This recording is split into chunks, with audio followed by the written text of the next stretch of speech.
तुम किसी भी उम्र में अपनी हाइट बढ़ा सकते हो, लेकिन कैसे? तुम्हारी जो हड्डियां हैं ना, तुम उनकी लंबाई को चेंज कर सकते हो।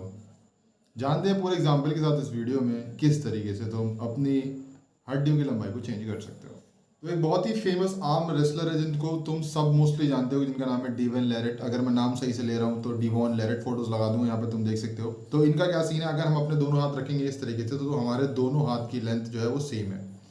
लेकिन इन भाईजान की जो एक आर्म की लेंथ है वो ज़्यादा और एक आर्म की लेंथ जो है वो कम है।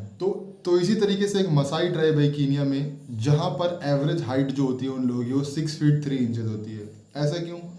क्योंकि उनके पास एक यूनिक जंपिंग एक्सरसाइज तुम बोल सकते हो या जंपिंग एबिलिटी को उन्होंने अडेप्ट कर लिया है, जिसकी वजह से उनको पैरों में उनके माइक्रो फ्रैक्चर हो जाते हैं, और वो जब माइक्रो फ्रैक्चर वो फील होते हैं तो उनकी हाइट इंक्रीज होती है। देखो, मैंने तुम्हें डेवन लॉरेट का एग्जाम्पल दिया है और उसके साथ साथ मसाई ट्राइब के लोगों का भी एग्जाम्पल दिया है। ये दोनों की हाइट जो है एक वुल्फ लॉ करके है, उस पर बेस्ड है, और उस लॉ की वजह से ये लोग अपनी हाइट को बढ़ा पाए हैं। अब जानते हैं, तो मैं बताता हूँ सिंपल सरल और बिल्कुल इजी भाषा में वुल्फ लॉ क्या है। वुल्फ लॉ कुछ भी नहीं, सिंपल सा एक लॉ है जिसमें तुम्हारी जो बॉडी की हड्डियां हैं ना, वो जितना स्ट्रेस उन पर डालोगे उस हिसाब से वो ढल जाती हैं। अगर तुम उन पर ज़्यादा स्ट्रेस डालोगे तो वो ज़्यादा लंबी हो जाती हैं, अगर तुम उन पर कम स्ट्रेस डालोगे तो वो लंबी। जिस तरीके से मैंने तुम्हें एग्जाम्पल दिया डेवन लॉरेट का और मसाई टाइप के लोगों का, जो अपनी हड्डियों में बराबर ज़्यादा स्ट्रेस डालते हैं। जैसे डेवन लॉरेट ने अपनी एक आर्म को बहुत ज़्यादा ट्रेन किया, जिसकी वजह से तुम देख सकते हो उसकी एक आर्म और दूसरी आर्म में कितना ज़्यादा फर्क है। तो अब तुम्हें कुछ ऐसी चीज़ें बता देता हूँ जिनको तुम अगर ट्राई करते हो तो तुम अपनी हड्डियों पे स्ट्रेस डालोगे, जिनसे वो लंबी हो सकती है। देखो, सबसे पहली चीज़ हो गई साइकिलिंग। अगर तुम साइकिलिंग करते हो, देखो नॉर्मल साइकिलिंग नहीं करना है।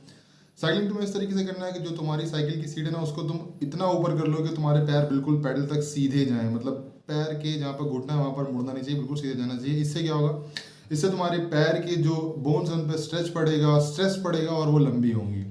अगर तुम्हें इस बात पे भरोसा नहीं हो रहा तो तुम नीदरलैंड्स के लोग, जहाँ पर साइकिलिंग बहुत ज़्यादा फेमस है, वहाँ पर देख सकते हो उनकी एवरेज हाइट और उनकी हाइट कितनी ज़्यादा अच्छी हो। और जैसा मैंने तुम्हें मसाई ट्राइब के लोगों का एग्जाम्पल दिया था, वहाँ पर वो लोग क्या करते हैं, उनके पास एक कंटिन्यूस एक अजीब ही तरीके की उन्होंने स्ट्रेचिंग एक्सरसाइज बोल सकते हैं या फिर जंपिंग जैक समथिंग मिलता जुलता कुछ है, जो वो लोग बहुत ज़्यादा करते हैं, जिनकी वजह से उनकी शिन में जो है वो माइक्रो फ्रैक्चर होते हैं, और जब माइक्रो फ्रैक्चर वो भरता है तो उनकी हाइट इंक्रीज होती है।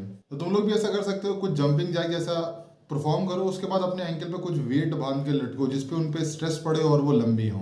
उसके साथ साथ तुम स्प्रिंटिंग और वेट लिफ्टिंग भी कर सकते हो। ये दोनों जो है वो तुम्हारी बॉडी के अंदर टेस्टोस्टेरोन और ग्रोथ हार्मोन दोनों को बूस्ट करते हैं।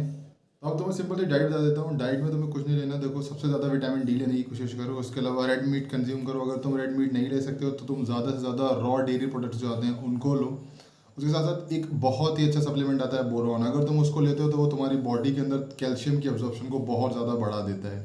हेल्दी रहने की कोशिश करो, हेल्दी खाना खाने की कोशिश करो, अपना पॉस्चर ठीक करो और रेस्ट पे ज़्यादा से ज़्यादा जोर दो, क्योंकि जितना ज़्यादा रेस्ट करोगे उतनी ज़्यादा ग्रोथ होगी तुम्हारी। तो ये कुछ टिप्स थे, अगर तुम इनको फॉलो करते हो तो तुम अपनी हाइट को बहुत ही आसानी से 3 से 4 महीने में इंक्रीज कर सकते हो। और अगर अभी भी तुम्हें कुछ समझ में नहीं आया तो तुम डिस्क्रिप्शन में इंस्टाग्राम का लिंक दे दूंगा, वहाँ जाकर डीएम करो, जल्द से जल्द तुम्हारा रिप्लाई करने की कोशिश करूँगा।